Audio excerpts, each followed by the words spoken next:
Every year, governments spend billions on subsidies, but are these funds reaching the right people?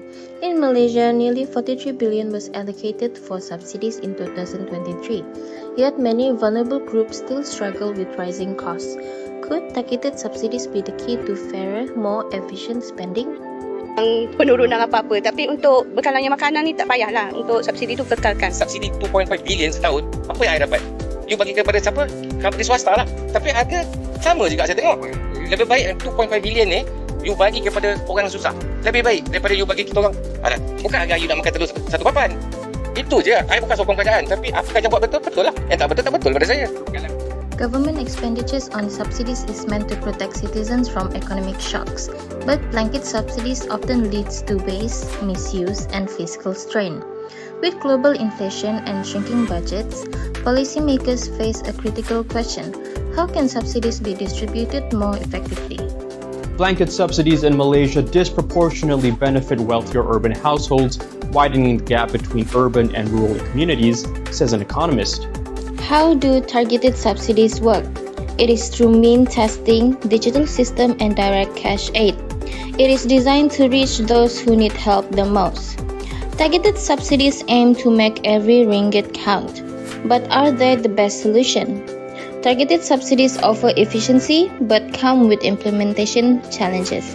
From data integrity to accessibility, the transition isn't easy. This documentary investigates whether targeted subsidies can optimize public spending, ensuring help reaches those who need it the most, without burdening the economy. Subsidies in Malaysia cover a broad spectrum, from essential goods like food and fuel to services such as healthcare and education. Lebih baiklah 8 bilion ini dimanfaatkan untuk kemudahan pendidikan, kesihatan, pengangkutan awam, termasuk orang asli. These subsidies are designed to ease the financial burden on Malaysians, particularly the lower income households, helping them navigate the increasing cost of living. The key players in managing these subsidies are the Ministry of Finance and various government agencies. These bodies work closely together to create, implement and oversee subsidy programs aimed at alleviating the financial pressures on the people. However, the subsidy system has faced criticism. Despite billions being allocated, wealthier individuals and families are often benefit more from the blanket subsidies approach. For example, a luxury SUV owner received the same fuel subsidy as someone in need of daily transportation to work. This disparity calls into question the efficiency and the fairness of the current system. Electricity up, water bill up. Yeah, government, they will help a lot of. The rising cost of living coupled with global economic uncertainties has added further pressure on the government. While subsidies are crucial, the question of whether they are the best solution or whether more targeted approaches could be more effective is increasingly relevant. Over the years, Malaysia has made attempts to address these inefficiencies. As the economy evolves and the government faces fiscal constraints, the conversation has shifted towards making subsidies more targeted. The challenge now is how to refine the system.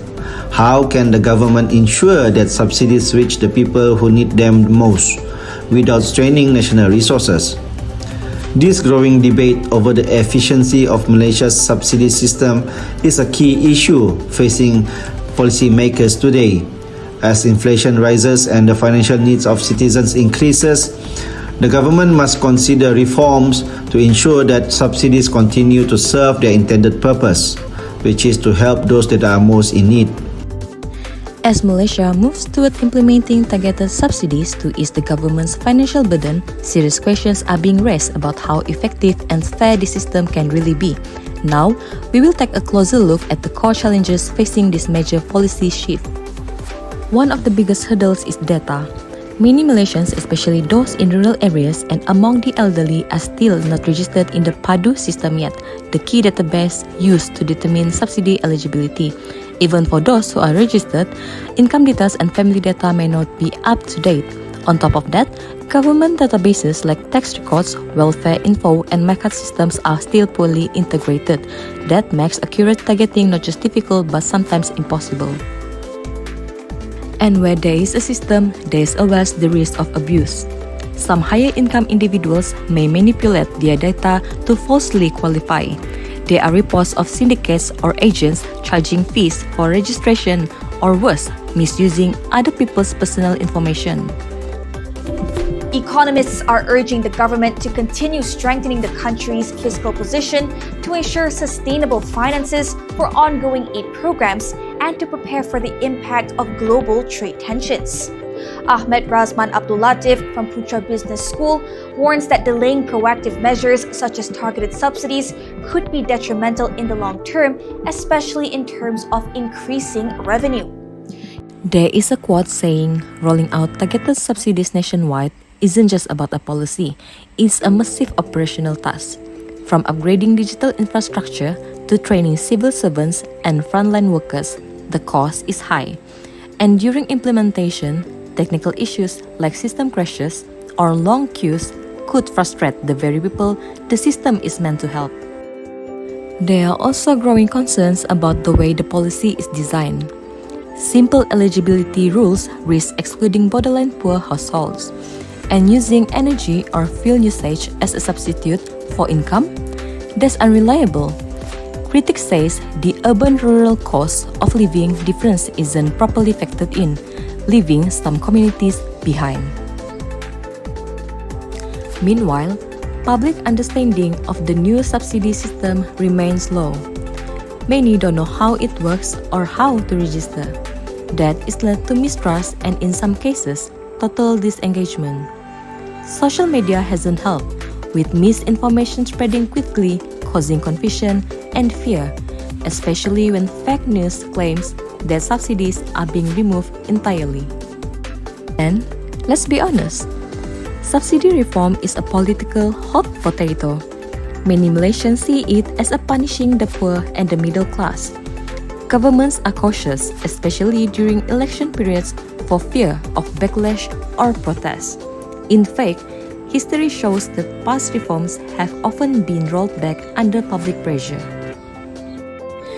And now, we have come to the end, where we dive into the digital world. The digital divide is real. Not everyone has access to the internet, especially in remote parts of Sabah and Sarawak. Older Malaysians and those with lower digital literacy also struggle with online system. That makes it hard to ensure fair and consistent rollout across the country. In fact, this problem happens globally, where people in the rural or remote areas will be blinded by the rapid growth of digital technology in this modern era. To conclude everything, while the move toward targeted subsidies is fiscally necessary, its success depends on more than just a policy. It requires public trust, digital infrastructure, and a system that is both secure and inclusive. The road ahead is long, and the government will need to tread carefully. For now, the spotlight remains on implementation and the people it's meant to serve. His Majesty King of Malaysia welcomes the targeted subsidy approach introduced by the Madani government, which aims to strengthen the nation's financial position. As governments across the world grapple with the challenge of effective public spending, one of the most debated topics is the efficiency of subsidy systems. In Malaysia, the shift towards targeted subsidies is being considered as a solution. Traditionally, Malaysia has offered blanket fuel subsidies, meaning everyone, regardless of income, enjoys the same price for petrol and diesel. The biggest problem with petrol subsidy is the biggest chunk of it is going to the T20 group. That's the biggest problem. Kalau negara ini orang kaya pun kita bayar. Ada yang pendapatannya 1 juta sebulan. 1 juta ringgit sebulan. Subsidi elektrik bagi. Subsidi minyak bagi. Pelaksanaan subsidi bersasar untuk diesel ini memang tepat pada masanya dan memang tidak boleh ditangguh-tangguhkan kerana kita telah melihat banyaknya berlaku keterisan bukan sahaja dari segi aspek penyeludupan malahan kita mendapati bahawa banyak pihak yang mendapat manfaat daripada subsidi ini walaupun mereka sebenarnya tidak layak. After they have removed gradually, how much in terms of STR or SERA or Budi Madani, whatever cash assistance, whatever welfare programs, perhaps the improvement in terms of the number of recipients, the targeted, and what would be the impact, perhaps better. Now that we are taking away this, we are giving more in the direct cash assistance. To ensure Malaysia's economic stability, efficient government spending is crucial for development, social welfare and fiscal strength. Subsidies are one of the policies adopted to benefit both the country and its people. However, blanket subsidies have been criticized for being inefficient, costly and unfair, often benefiting even high-income groups while neglecting those who truly need them. Accountability is key. Programs like e-Kasi and LHDN help identify rightful recipients, but gaps in enforcement and transparency remain. Integrity is vital to prevent corruption and political misuse. Though digital platforms reduce leakage, concerns about bias and manipulation still exist. The current government has the political will to reform our economic structure because we know that over the years, billions of taxpayers' monies have been lost due to smuggling. Transparency builds trust, but public access to data on subsidy impacts is still limited. Malaysia views targeted subsidies as a more cost-effective and fair approach to allocate limited resources, focusing on those who need it most. Programs like Bantuan Prihatin Rakyat and BRIM are examples of this targeted approach, aimed at reducing poverty and supporting low-income groups. For decades, Malaysia's blanket subsidy system was meant to help the rakyat, our people. But over the time, it benefited those who needed it least, while burdening our national budget. Blanket subsidies are now seen as inefficient, unsustainable, and unfair. Meanwhile, many B40 and a lot of M40 families still struggle. That's why reform is needed, not to take support away, but to redirect it. From blanket subsidies to targeted cash transfer like Sumbangan Tunai Rahmah or STR, which mean a direct aid straight to those who need it most. With a smarter system, support can adjust to cost of living difference between urban and rural area, inflation or stability. No one will left behind. Mobile assistance units will help those without internet access. But reform isn't just about a policy, it's about people, and trust is key. We must communicate clearly through school, places of worship, communities and media. And ombudsman, public feedback, transparency is the foundation of trust. This is a national partnership. Civil society, NGOs, faith groups, together we reach all Malaysians. True reform protects, empowers and unites. With trust, data and compassion, Malaysia can become fairer and more resilient. In a digital world, access is power. Yet, many rural and elderly Malaysians are still left out. Without digital access, targeted aid risks becoming exclusive. That's why we must invest in a rural broadband, digital literacy and offer offline claiming options such as mobile kiosks, mail or in-person help. Equity means access for all. Reform also needs strong governance and accountability. The Subsidy Review Council will ensure oversight. Legal safeguards and annual impact reports will ensure transparency and effectiveness. Targeted subsidies aren't just a budget fix, they are a social responsibility. By aligning support with real needs and building digital and institutional strength, we don't just cut costs, we build a stronger, fairer Malaysia. To meet today's challenges, reform must strengthen social protection, expand safety nets, and create opportunities for marginalized groups. That means investing in skill, education, and tax reform to support inclusive growth. Experts agree Malaysian subsidies program must be targeted, transparent, and data-driven. The PADU system is a step forward if backed by strong data security, public trust, and community outreach.